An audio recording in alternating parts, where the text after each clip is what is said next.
ඔන්න ගොඩක් කාලෙකින් තමයි මම අද ඔයාලව බලන්න ආවේ. මොකද මම හිතන්නේ මට මාස 5කට විතර පස්සේ තමයි මේ වීඩියෝ එකක් අප්ලෝඩ් කරගන්න හම්බ වුනේ. ඉතින් ඒකට හේතුව මම ඔයාලට ඉස්සරහට කියාගෙන යන්නම්කෝ. මම දැන් මේ හදන්නේ උදේට කෑම එහෙම උයලා වොෂ් දාගෙන වැඩට යන්න ලෑස්ති වෙන්න. ඉතින් අපේ බබා වැඩට යන මුල් දවස්වල මම ඩේ කෙයා දැම්මනේ. ඒ වුණාට එයා හොඳටම ලෙඩ වුණා. ඊට පස්සේ හස්බන්ඩ්ගේ අම්මා අපි ගෙන්න ගත්තා අපේ ගෙදර නවතින්නම. මොකද බබාව බලා ගන්න ඕන නිසා. ඉතින් දැන් අපේ එනුව ආදරෙන් අපේ අම්මා බලා ගන්නවා හස්බන්ඩ්ගේ අම්මා. ඉතින් යනු බබත් සතුටින් ඉන්නවා යත් එක්ක. ඉතින් ඔහොම වැඩට ටික කාලයක් යනකොට මගේ අම්මත් ඇක්සිඩන්ට් වුණා. මගේ අම්මයි මල්ලි දෙන්නත් අපේ ගෙදර ඉන්නේ. ඒ නිසා ගෙදර ඔක්කොම ඉන්න නිසා බයක් නෑ චූටි පුතාව ගෙදර තියලා යන්න. ඉතින් හිත ටිකක් හරි නිදහසේ තියාගෙන අපි දෙන්නම දැන් වැඩට යනවා. ඉතින් මේ දවස්වලත් මම අපි දන්නම පාඩමක් ඉගෙනගෙන යන ගමන් ඉන්නේ. ඒ මොකද දන්නවද? ජීවිතේ හැමදාම එකම විදිහ නෙවෙයිනේ කියන එක. ගොඩක් වෙලාවට අපිට හිතෙනවා හැමදේම නැති වෙලා ගියා වගේ. හිතට බරයි. එතකොට ගමන ගොඩක් අමාරුයි. ඒත් ඇත්තටම ජීවිතය කියන්නේ එහෙම තැනකම නවතින එකක් නෙවෙයි.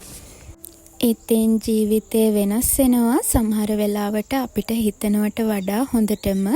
ඒ නිසා අද තියෙන දුක, අසාර්ථකත්වය හෝ හිතට දැනෙන බර ඒව හැමදාමත් අපි එක්ක තියෙන්නේ නැහැ. කාලයත් එක්ක හැම දෙයක්ම හෙමින් හෙමින් හොඳ වෙලා යනවා. මම හස්බන්ඩ් එක්කම උදේට වැඩට යන නිසා එච්චර වෙලාවක් යන්නේ නැහැ. ටවුන් එකට විනාඩි 10ක් වගේ තමයි යන්නේ. ඉතින් ඒ හින්දා මට ගොඩක් ලේසි. ඔන්න මම ඔෆිස් එකට නම් ආවා. ලිෆ්ට් එකක් තියෙනවා. ඒ වුණාට මම තනියම යනවා නම් මෙහෙම උඩට යනවා. මොකද මම එක දවසක් නුවරදී ලිෆ්ට් එකක හිර වුණා. ඒ බයට මම තාම ලිෆ්ට් එකේ යන්න බයයි. ඉතින් තනියම නම් කොහොමත් උඩට යන්නේ නෑ ලිෆ්ට් එකේ. මේ වෙලාව නම් දැන් තේ වෙලාව. තේ එකත් හම්බ වුණා අපේ ඇන්ටිගෙන්. ඉතින් අද බර්ත්ඩේ එකකුත් තිබුණා. ඒ නිසා කේක් කෑල්ලකුත් හම්බ වුණා. ඒකත් ඉතින් කාලා ආයෙමත් වැඩ ටික කරනවා. මේ නම් ඉතින් ටිකක් දවල් වෙලා වැඩ කරගෙන යද්දී මොනවා හරි ඉතින් කන්න බොන්න හිතෙනවා. එතකොට අපි ගෙන්න ගන්නවා. ඉතින් මේ තේ එහෙම අවස්ථාවක්. ගැහැණු කෙනෙක් විදිහට, අම්මා කෙනෙක් විදිහට මට ලැබුණු මේ ජොබ් එක මට ගොඩාක් වටිනවා. මොකද මට ගෙදරට හයියක් වෙන්න වගේම මට මගේ දේවල් කරගන්නත් ජොබ් එක කරන එක මට ලොකු ශක්තියක්. ඉතින් ඒ වගේම තමයි ඉස්සරට වඩා මගේ හිතට ලොකු සැහැල්ලුවකුත් දැනෙනවා. ඉතින් ඔයාලටත් ඒ වෙනස මගේ මූණනුත් පේනවා ඇති. අද සෙනසුරාදා දවසක් නිසා අපි 2 වෙනකන් විතරයි වැඩ කරන්නේ. ඉතින් මෙන්න මෙයාටත් බායි කියලා දැන් ගෙදර එන්න තමයි හදන්නේ. ඔන්න මේ වෙලාවේ නම් මට බයක් නෑ. මොකද මෙතන හැමෝම යාළුවෝ ඉන්නවා.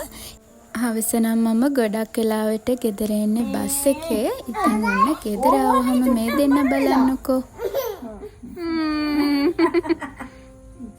අම්මා එපාද? ඕනේ. මේ නරන්නකෝ. ආයි අම්මා අප්පා කියන්නේ. ඉතින් සමහර දවස්වලට අම්මටත් ඔක්කොම වැඩ ටික කරගන්න බැරි වෙනවා. මොකද බබ්බා නිසා.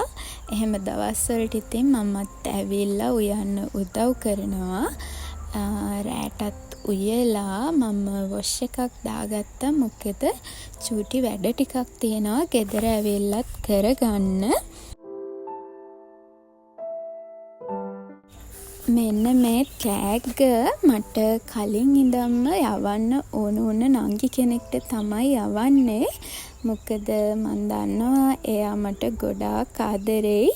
ඉතින් මට ඒක යවන්න බැරි වුණා. ඇත්තටම මමත් එයාට ගොඩාක් ආදරෙයි. මොකද එයාගේ හිත ගොඩාක් හොඳයි. ඉතින් එයා තාම දන්නේ නැහැ මම එයාට මේක එවනවා කියලා. ඉතින් එයා සර්ප්‍රයිස් වෙයි කියලා මම හිතනවා. ඔයාලටත් හම්බ වෙලා තියෙනවද එහෙම ඇස් දෙකට දකින්නේ නැතුව හම්බ වුණ හොඳම යාළුවෝ? ඉතින් YouTube එක නිසා මට ගොඩාක් එහෙම යාළුවෝ හම්බ වෙලා තියෙනවා. මම ඇස් දෙකට දැකලා නැති වුණාට ඒගොල්ලෝ හැමෝම මගේ හදවතට දැනෙන ගොඩාක් හොඳ සහෝදරියෝ වගේ. ඉතින් ඔෆිස් එකේ සමහර වැඩ මම ගෙදර ඇවිල්ලත් කරනවා. මොකද අපි ජීවත් වෙන්නේ ඇත්තටම අපිට එතනින් සැලරි එකක් ලැබෙන නිසානේ. ඒ නිසා අපි අපේ ජොබ් එකට හොඳට වැඩ කරන එක අපේ යුතුකමක්. ඉතින් ඒ නිසා මම ජොබ් එකට කැපවීමක් කරනවා මට පුළුවන් උපරිමෙන්ම. වීඩියෝස් ගේන්න ලොකුවට උමනාවක් තිබුණාට මට ඇත්තටම ඒ ටික කරගන්න වෙලාවක් නැති වුණා. ඒත් මම බලාපොරොත්තු වෙනවා සතියකට එකක් හරි වීඩියෝ අප්ලෝඩ් කරන්න.